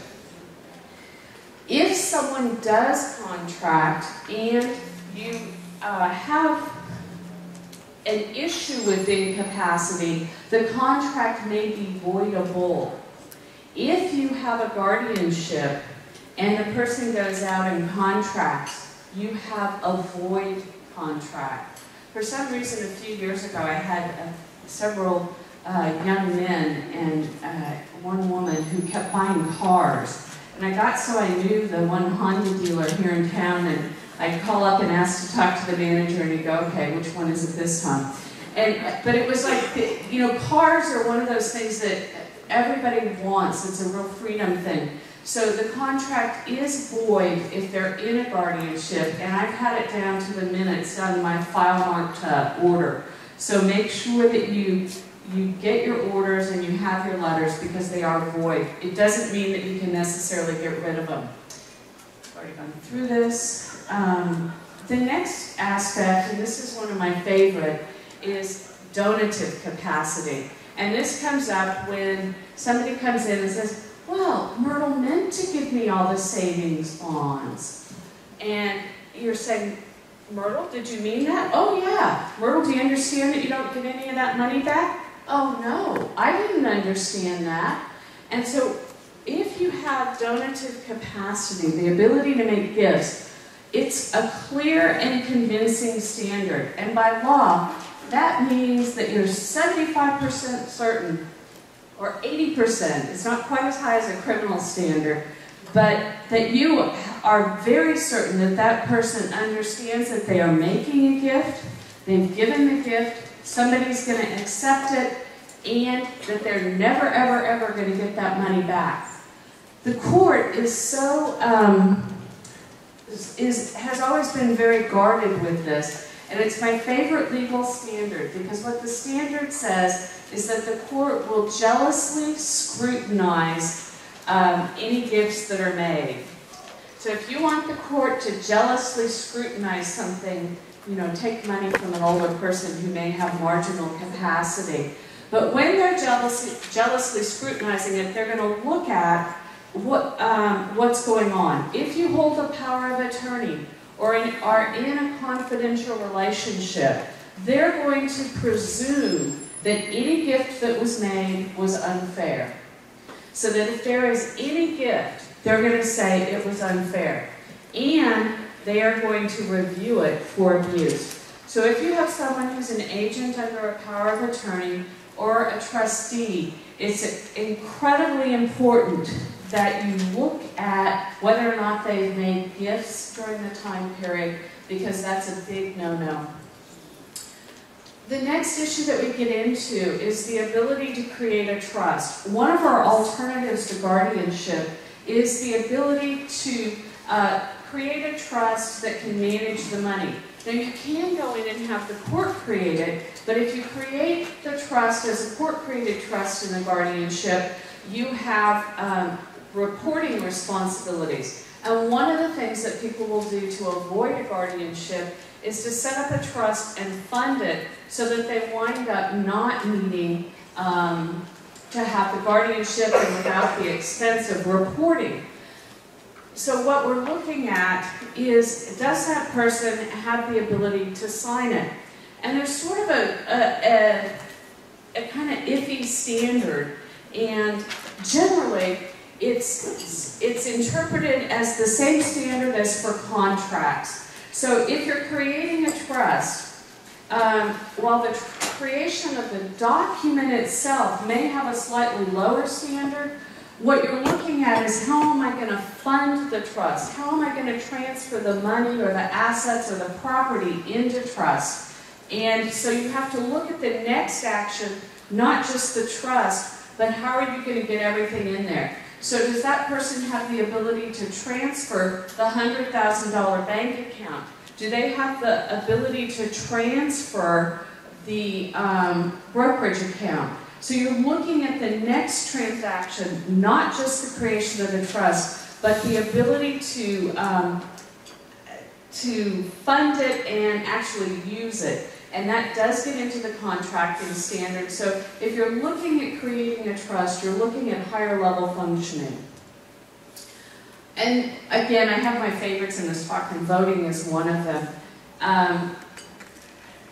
Especially this time of year, because all my boards want to vote, and the question is, do I really want them to vote? Are they voting the right way? And, you know, I don't get to have a say-so. Even when you have someone that's totally incapacitated, the one thing that the judges will usually allow them to do is to vote. And about 2 years ago, the American Bar Association did a wonderful, again, a white paper that's available online on voting and what people should be able to do. And what they basically came to the conclusion was, if you express the desire, you get to vote. That's kind of a fundamental right. So if I can say, you know, I really want to elect a politician, I probably have expressed the desire to vote, and it's important that we honor that desire. The Texas Constitution also backs up that desire and says, you know, unless the court expressly takes away the right to vote, you have the right to vote. And so it's really important that we get our voter registration cards out and that we get our folks registered, unless that's expressly taken away in the guardianship order. And most of the orders these days do address this. Powers of attorney. You know, there's always the new best friend who has been caring for Mrs. Jones and got her to give them a power of attorney, or, and then they're out transferring property to themselves. It's still the same capacity level. Do they have the capacity to contract? Our statute allows us to say, I want so-and-so to be my guardian if I need one. as you see, I said, caution, don't do this after the guardianship's been filed. It happens, and I can't tell you how many times it's happened. But what you're looking at is to see if the person has expressed a desire as to who they want to manage their affairs. Generally, these are done in the same time, in the same context as estate planning, which probably has a higher standard. Even your will probably has a higher standard of capacity required. In healthcare, we get into whether or not someone has capacity, and what we're looking at is, are they making reasonable decisions for what's going on? And do they understand the consequences of their treatments? So if you have someone who's refusing blood or not wanting to be treated for cancer, this one I've had some real interesting, I guess, cases over the years. And with cancer, this is a fairly major event, and most people at some point in their life have thought about it. And so when you get to the point that they have cancer, they've been diagnosed, and you're trying to discuss, do you want this, and do they have the capacity to consent, you get into this part where they have long-term, long-held beliefs. And with those long-term, long-held beliefs, they can probably express to you that they don't want treatment. They may say something like, I watched my Aunt Myrtle go through chemo, and all it did was make her sicker, and she still died within 6 months. I don't want to be treated. And if what you've given them is a cancer diagnosis where they have, regardless of what they do, they may be able to extend life a year or 2 years, and they're saying, I don't want to, maybe that's a reasonable decision. On the other hand, when they are given a diagnosis that if they have surgery, which I was appointed on one of these last year, that they will be able to come and have a good life and actually fully recover if we remove this tumor that is in a very isolated spot, and they're saying no, then you probably have to look at, is that a reasonable and rational decision? And the court did not believe that was a rational decision, which was why I got appointed to consent. So I think you're going to look at the person, you're going to look at the alternatives, and you've got to look at it in context. And again, there is no bright line, and it's really hard, but that's where you're going to call Jason and say, help. Social Security is an interesting animal. It is not bound by state law. It is federal. And I've had the lady whose con artist showed up every month after the Social Security check hit and would dance with her for an evening, and she would give him her checkbook and let him write himself a check, and he'd take her entire check and she'd be broke. The family got a guardianship, she went under guardianship, but she kept going back to Social Security and saying, they have stolen all my money and won't give it to me. And she was a sweet woman, and she was cute and feisty, and they would give her her check back. And so we even wrote to Congress and said, help, we have a guardianship, here's the medical, Social Security won't look at the medical, and then there's nothing you can do. So Social Security can be a very, very difficult situation. If someone, on the other hand, it can be one of the easier assets to manage if you have someone who's not going into the office every month because they have a representative payee system. And if you have a letter from a doctor that talks about capacity, you may be able to go in and gain control of the the income as the representative payee and pay all the bills and completely avoid the guardianship. The final part of this is that when you're drafting your guardianship orders, and for physicians, when you're writing your medical exam, we're going to draft our orders so that they track what's in that medical exam. So if you say the person has the right to consent to medical treatment, and yet the person is refusing treatment for cancer, we wind up with this dichotomy at the courthouse, and the judges usually will say, you know what, I don't think they're making good decisions, and we're going to give you a full guardianship anyway. But you wind up with this conflicting area of evidence, and we wind up having to get a lot more information and putting it on the record. But the order traditionally will reflect exactly what's in that medical examination. So when we ask you the question of how much money can they handle, we're asking you to tell us, what are we going to put in that court order? How much does Myrtle get to keep every month and spend on what she wants to? And we're done. This is my closure slide. Yeah, I asked a guy to draw a clock and he drew a duck. And so, such is life. I think we still have a few minutes if there are any questions. Yes? The Area Agency on Aging get many calls from the community from family members and older adults. We get sort of a rural area and there's many isolated people. Am I naively assuming that if one of my isolated clients is brought to the hospital for emergency treatment, am I naive in thinking there will be some kind of a medical screening? Because in some cases it will be an isolated individual. I'm not really sure about their mental status. I hear that they're going to the hospital. At what point will the hospital trigger some kind of a mental screening? When the client refuses their help. So, I mean, for most hospitals, especially in emergency situations, but for most hospitals, you know, capacity is not a problem until the client is refusing care. And it's usually when they refuse care that capacity assessments are triggered. But for most, it doesn't happen in the ER. And the gentleman who we sent in, who 2 weeks held APS and everybody off the property with a gun, went to ER, and the ER doc wouldn't talk to anybody but the patient, and the patient went home, and it took us another week to get the mental health. But it does not happen in ER.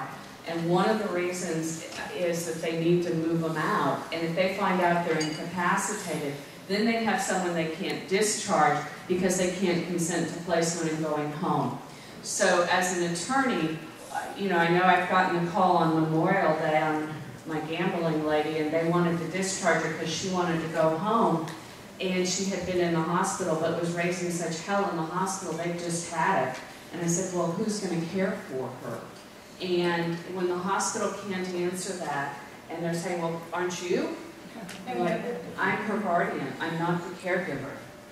And if I don't have a care plan in place, then the hospital is stuck helping me develop that care plan. So if ER gets that patient and they don't have capacity, they're stuck because they can't discharge them home.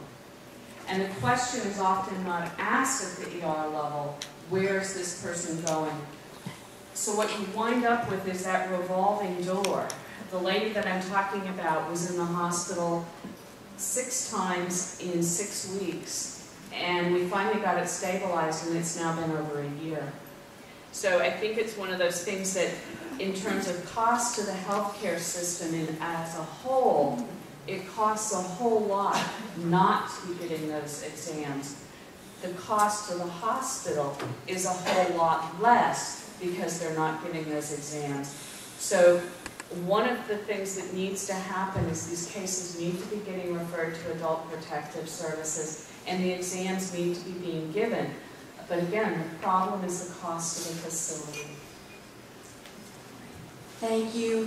Before you folks leave for the break, I just wanted to quickly not only thank our speakers for today and for tomorrow, but our staff who've all worked so very hard on this program, our planning committee, Mark Johnson in our office, Barbara Giles, she's the person you see outside to fill out your little slips for the door prizes, Joe Zapata, and from the VA, Elizabeth Packer, Veronica Salazar, and Tressa Carr. And in the back of the room, we have the stream team. This conference and tomorrow's conference are being streamed live on the internet to other folks who are listening in who couldn't be here. And that team's led by Bob Merrill, and back there with him as well are John Munoz and Kelvin Buchanan. So thanks to them. And do you want to Okay, so 15 minutes is the length of the break, and thank you.